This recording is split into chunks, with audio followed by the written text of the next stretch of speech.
কারো নাম সান্ডা, কারো নাম ডার্বি, তারেকের নাম বোধ আম যোগ করে আম যোগ করা অর্থাৎ এই যে তাচ্ছিল্য করা, এখানে তারুণ্যকে গ্রাহ্য করা বা অ্যাক্টিভিস্ট যাদেরকে আমরা বলি তাদেরকে একটু গ্রাহ্য করা, কাছে জায়গা দেওয়ার বিষয়ে যে আমাদের প্রথাগত রাজনীতিকদের মধ্যে একটা অনীহা আছে, তার একটা উদাহরণ হচ্ছে তারেক।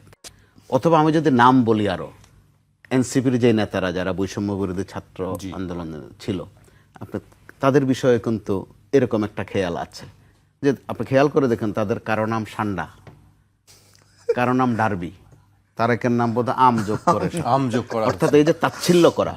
আর জিজ্ঞেস করে বলে কোন তারেক, হ্যাঁ আম তারেক তাই বলতে হয় যে কে আম তারেক কিনা। তাহলে আপনি খেয়াল করে দেখুন ঠান্ডাভাবে যে এক তাচ্ছিল্য, কিন্তু তো এই তাচ্ছিল্যর মধ্য দিয়ে আমরা বোধহয় আরেকটা তাচ্ছিল্যর দিকে একটু একটু করে যাচ্ছি, যেটা 5 আগস্ট থেকে আমরা আসলে প্রথাগত রাজনৈতিক দলগুলো ওই শিক্ষা নেয়নি। তাদের মনোজাগতিক বিষয়টা এই তারেকদের বিষয়ে বা যে তারুণ্যের বিষয়ে একই মনোজগতে তারা না, কিন্তু ওইটা আছে। আবার আমরাও নিজেরা অপরা করি, একজন আরেকজন তরুণরা আমি একজন আরেকজনকে বলি, তারেককে আমিও বিশ্বাস বলে করতে আমাকে চাই যে বলে। আপনার, আচ্ছা বাস্তবসম্মত আমি বলছি যে এই যে ছিনতাইয়ের চাঁদাবাজির বিষয়ে আমার খুব শখ, চাঁদাবাজদেরকে সবাই মিলে দাবরায় ধরে মাছ কাটার প্রশিক্ষণ দিয়ে কারণ বাজারে মাছ বাজারে বসায় দিয়ে বলবো মাছ কাটো।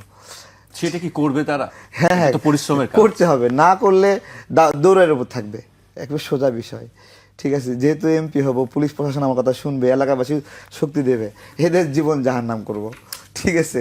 দ্বিতীয় প্রতিশ্রুতি, আমাদের এখানে প্রচুর কর্মজীবী নারীরা ছোট বাবুকে ঘরে রেখে কাজে যেতে হয়, তার বাবুরা তালা দিয়ে রেখে যায়, যে কোনো সময় আগুন লাগতে পারে, দুর্ঘটনা ঘটতে পারে, গ্যাস বিস্ফোরণ হতে পারে। এখান থেকে মুক্ত দেওয়ার আমার জন্য একটা খুব ইচ্ছা আছে, প্রত্যেকটা ওয়ার্ডে একটা করে শিশু কেন্দ্র করব। আমার মায়েরা তার ছোট বাবুকে রেখে কিছুটা কাজ করতে পারবে। আর খুব করে দেখছি এখন যে মুক্তিযুদ্ধ নিয়ে খোঁচায় খোঁচায় কথা বলে আকারে ইঙ্গিতে, যখন যে মুক্তিযোদ্ধারা বেঁচে আছে, যারা মারা গেছে আল্লাহর রাস্তে, যারা বেঁচে আছে তার জীবদ্দশায় যখন স্বাধীনতার বিরুদ্ধে, মুক্তিযুদ্ধের বিরুদ্ধে নতুন করে ইতিহাস বিকৃতিকর কথাবার্তা বলা হয়, তাদের মানসিক অবস্থা কি হয়? আমি আমার নির্বাচনী প্রতিশ্রুতি হিসেবে নিচ্ছি যে আমি পার্লামেন্টে গেলে এই ধরনের কথা বলতেই দেব না, জায়গায় প্রতিবাদ হবে। এই 3 বিষয়ের সমন্বয়ে আমার নির্বাচনী ইস্তাহার, এইটা আমি গলির মধ্যে দাঁড়ায় বস্তিতে দিয়েছিলাম।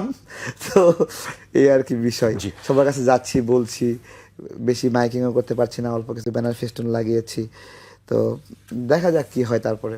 জি, আসলে দেখা যাক কি হয় শেষ পর্যন্ত। আমাদেরকে আজকে না, গোল্লাও মারতে পারি, সেটা আসলে সময় বলে দেবে যে আসলে